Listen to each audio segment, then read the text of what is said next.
Sveiki visi! Esame Rokiškio rajone, krašte, kuriame stiprios ne tik augalininkystės, bet ir gyvulininkystės ūkių tradicijos. Nepaisant šio sezono iššūkių, užsitęsusių šalnų bei drėgmės stokos vegetacijos pradžioje, šiandien jau galime apžvelgti laukus, įvertinti pasėlių būklę ir aptarti svarbiausius augalų priežiūros darbus.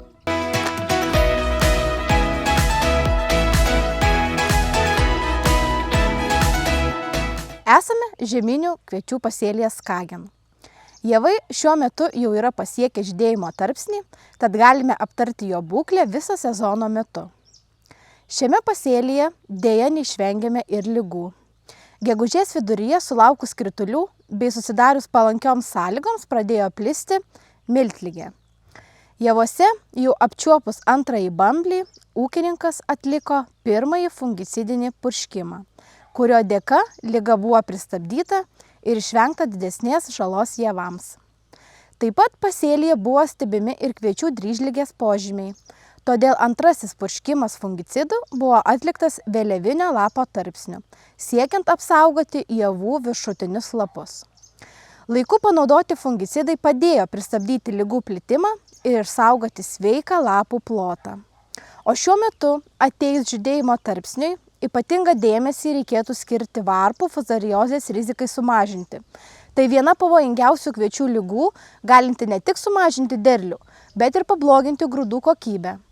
Fuzariozė sukelia fuzarium genties grybų rūšys, kurios infekuoja augalus žydėjimo metu.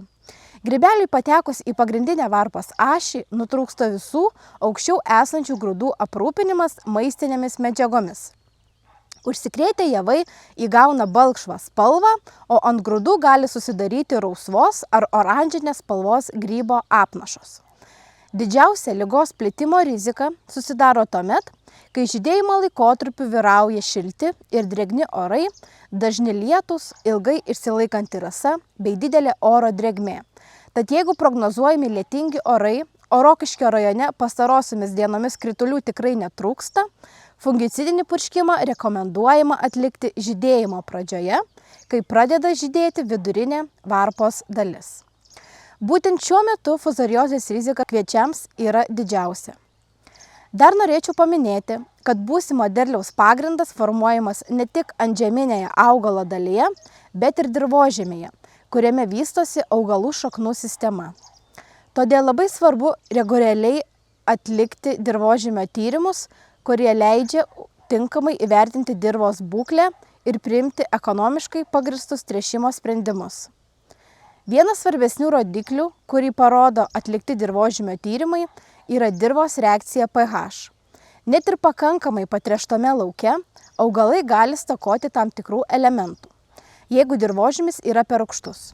Kalkinimas ne tik padeda atkurti optimalų pH lygį, bet ir pagerina maisto medžiagų prieinamumą augalams, skatina naudingų dirvožemio mikroorganizmų veiklą bei sudaro palankesnes sąlygas augalų šaknų sistemai vystytis. Tai buvo vienas iš rodiklių, dėl kurio ūkininkas labiausiai nerimavo. Tačiau tyrimai parodė, jog dirvožemio pH siekia 6,6, o tai yra labai geras rodiklis daugumai žemės ūkio augalų augti. Tokia reakcija laikoma artima neutraliai ir sudaro palankes sąlygas augalams pasisavinti maisto medžiagas. Gauti rezultatai nudžiugino ūkininką, jog šiuo metu kalkinimas šiame lauke nėra reikalingas. Nemažiau svarbus rodiklis yra humuso kiekis. Tyrimai parodė, kad šiame lauke humuso kiekis siekia net 5%, todėl dirvožemis priskiriamas labai humusingiems. Tai ypač geras rezultatas, nes humusas gerina dirvožemio struktūrą ir didina jo gebėjimą sukaupti drėgmę bei maisto medžiagas. Tai atsispindėjo ir augalų augimo metu. Buvo matyti, kad augalams netrūko būtinų išteklių, todėl jie išliko gyvybingi net ir sudėtingesnėmis sąlygomis. Kadangi mineralinių bei kompleksinių trąšų kainos pastaraisiais metais išlieka gana aukštos, o ūkis turi pakankamai organinių trąšų, didelė dalis maisto medžiagų poreikio yra padengiama būtent jomis. Dirvožemio tyrimų rezultatai patvirtino, kad toks sprendimas ūkininkui tikrai pasiteisino. Dirvožemyje nustatyti labai geri fosforo ir kalio kiekiai. Jeigu dirvožemyje trūktų fosforo ir kalio, Augalai sunkiau vystytų šaknų sistemą, augtų lėčiau bei būtų mažiau atsparūs nepalankioms oro sąlygoms. Šio lauko rezultatai tik patvirtino tai, ką ūkininkai dažnai pastebi ir praktikoje. Ten, kur nuosekliai naudojamos organinės trąšos, dirvožemis tampa gyvybingesnis, turi daugiau humuso, sukaupia daugiau maisto medžiagų ir ilgainiui atsidėkoja stabilesniu derliumi.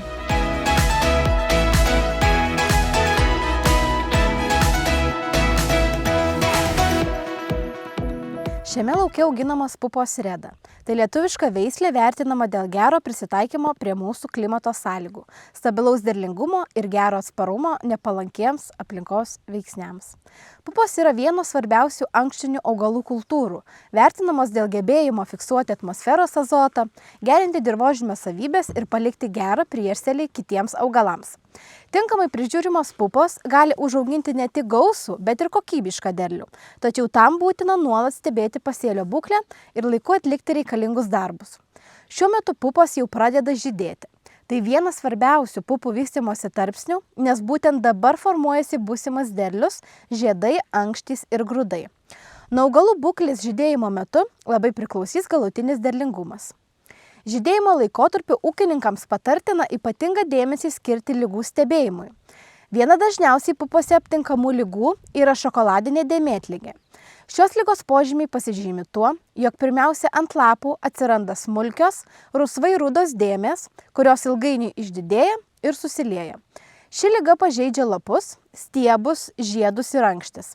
Esant labai stipriam išplitimui, augalai gali numesti dalį žiedų, o tai tiesiogiai sumažina būsimą derlių.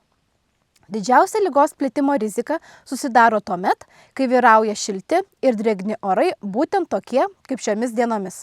Dažni lietūs, gausi rasa ir tankus pasėliai.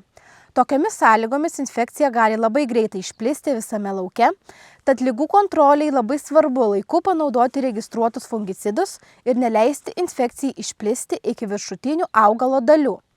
Dažniausiai efektyviausi rezultatai pasiekiami purškiant profilaktiškai arba ligos plitimo pradžioje. Žydėjimo metu labai svarbu apsaugoti ne tik lapus, bet ir pačius žiedynus. Būtent žiedai ir yra jautriausi įvairiems stresams, ligoms, drėgmės trūkumui bei temperatūrų svyravimams. Visi žinome, jog sveiki ir gerai išsilaikę žiedai lemia didesnį ankščių skaičių bei didesnį derliaus kiekį. Be ligų šiuo laikotarpiu būtina stebėti ir kenkėjus. Pupose labai dažnai aptinkami amarai, kurie siurbia augalų sultis, silpnina augalus ir gali platinti virusinės ligas. Šie kenkėjai dažniausiai gyvena augalų viršūnėse, ant jaunų lapų bei žiedynų. Jų plitimui ypač palankų šilti ir sausi orai. Esant tokioms sąlygoms, jų populiacija gali padidėti labai greitai, nes amarai dauginasi itin sparčiai. Paprastai rekomenduojama atkreipti dėmesį, kai amarai pradeda masiškai kolonizuoti augalų viršūnės ir jų aptinkama didesnėje dalyje pasėlio. Tokiu atveju būtina įvertinti augalų apsaugos priemonių poreikį, jog būtų išsaugotas pupų derlius. Šiuo metu amarų plitimui orų sąlygos nėra pačios palankiausios. Įdomus pastebėjimas būtų toks, jog nedidelis amarų kiekis pasėlyje ne visada reiškia problemą, nes jų populiacija natūraliai reguliuoja ir boružės. Todėl prieš priimant sprendimą purkšti verta įsivertinti ne tik kenkėjų gausą, bet ir natūralių priešų kiekį lauke. Pavasario pradžioje pasėlyje vystymąsi stabdė drėgmės trūkumas ir temperatūrų svyravimai. Tačiau birželį taip laukti krituliai ženkliai pagerino augimo sąlygas, tačiau metu pasėlis atrodo daug vešlesnis, stipriai ūgtelės į viršų. Todėl pagrindinis tikslas artimiausių laikotarpių – išsaugoti sveiką lapiją ir apsaugoti žiedynus nuo ligų bei kenkėjų poveikio. Laiku atlikti sprendimai šiuo tarpsniu dažnai turi didžiausią įtaką galutiniam pupų derliui. Savo stebėjimų duomenis kiekvieną pirmadienį keliu į IKMIS platformą. Todėl kviečiu ir jūs aktyviai naudotis šiuo įrankiu. Sekite keliamą bei atnaujinamą informaciją, apibendrinant pasėlių būklę galima teigti, jog kiekvienas sezonas mums bei ūkininkams primena, kad žemės ūkyje niekad nėra dviejų vienodų metų. Gamta nuolat pateikia naujų iššūkių, tačiau kartais suteikia ir galimybių. Būtent žinios, patirtis ir gebėjimas prisitaikyti prie besikeičiančių sąlygų dažnai lemia galutinį rezultatą. Artėjant derliaus nuėmimo pradžiai, visiems linkime palankių orų ir gausaus bei kokybiško derliaus.